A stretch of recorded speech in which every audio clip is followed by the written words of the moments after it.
Someone wants to know about a Libra woman and a Scorpio man. Libra generally is going to be better with the air signs. If Libra is not doing well with the air signs, or if they don't have an air sign, I prefer for Libra to be with fire signs. I do not like Libra to be with water signs because air and water are not a good mix generally. When it comes to compatibility, the folks that are in your element are going to be ideal for you.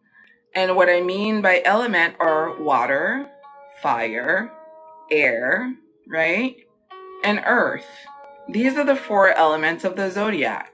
So every sign is going to be compatible with their own element. Once you get out of your element, you want to see compatibility with people that basically you connect with, that you can create things with.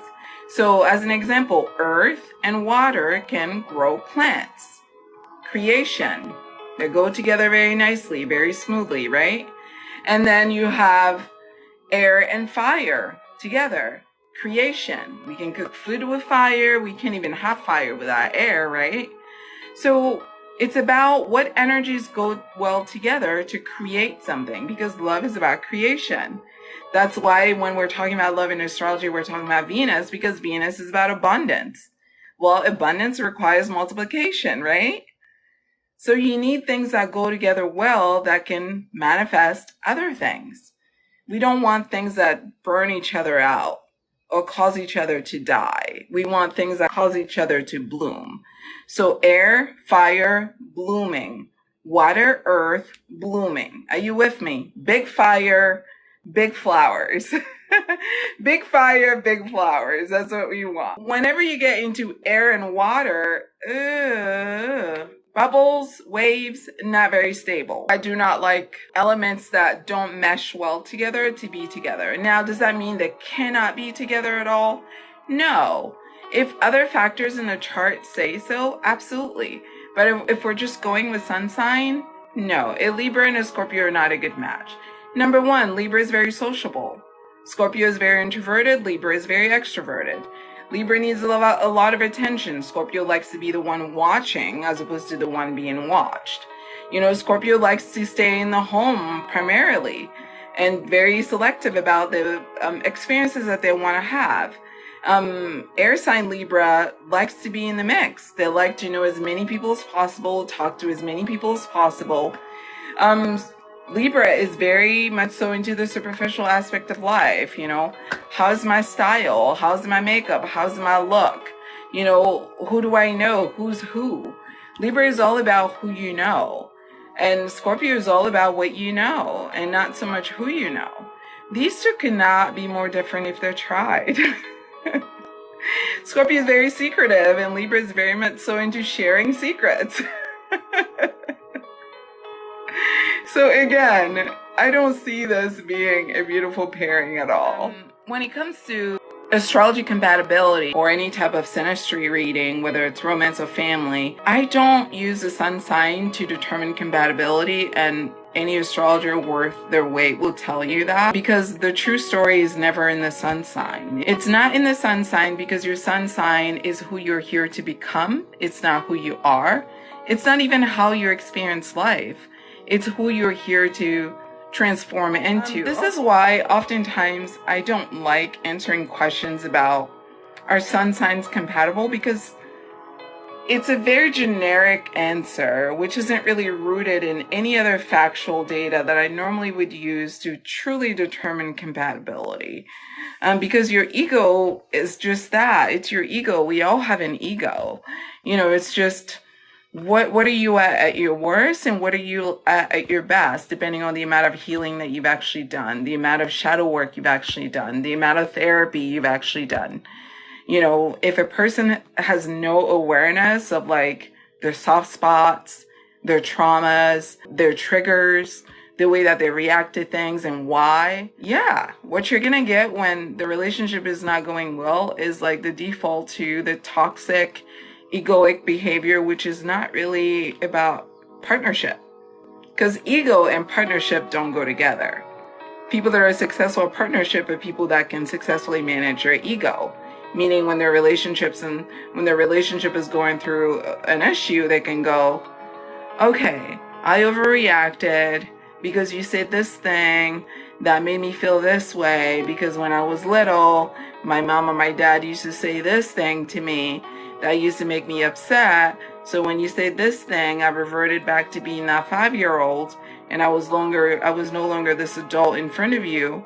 So then I said this thing and I made it worse. So I can see how I made it worse, because I felt threatened, even though you weren't trying to threaten me, but because of, do you understand what I'm saying? That is a mature adult. That is a mature adult that has done their work.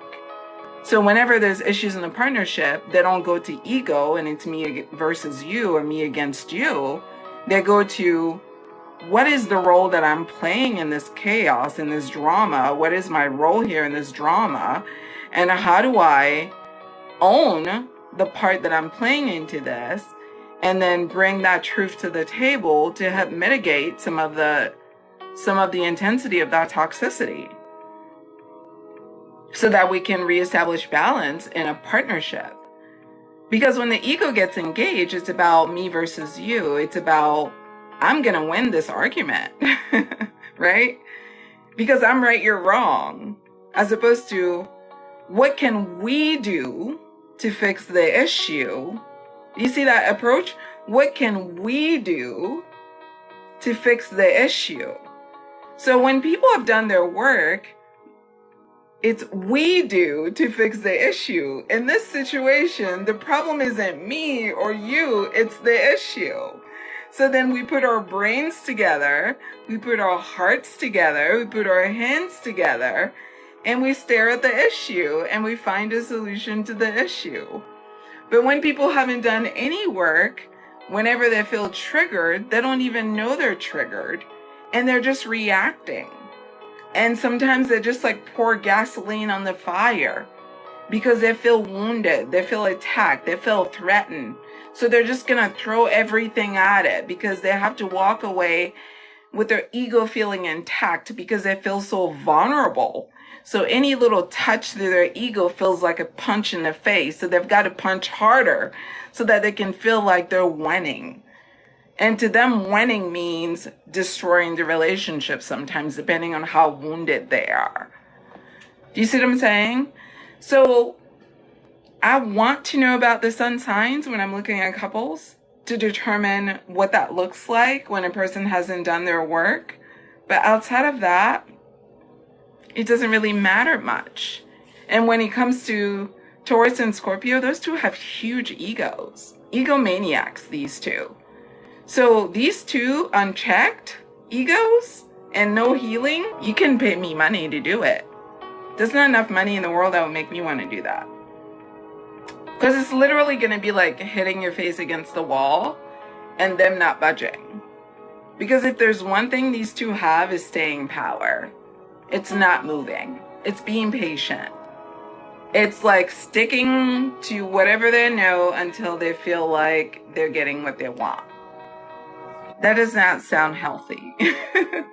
So that's basically what it comes down to. You can book your astrology reading at intuitivehealing.com. You can also watch videos at Intuitive Healing here on YouTube for Astrology 101 content. Listen to the Aquarius podcast on Spotify, as well as here on YouTube for your horoscope. If you're interested in astrology and love connections, you can visit at Styled Under Libra. And of course, for health and wellness and holistic healing, visit at Styled Under Virgo for all of your astrology content. Thanks so much for watching.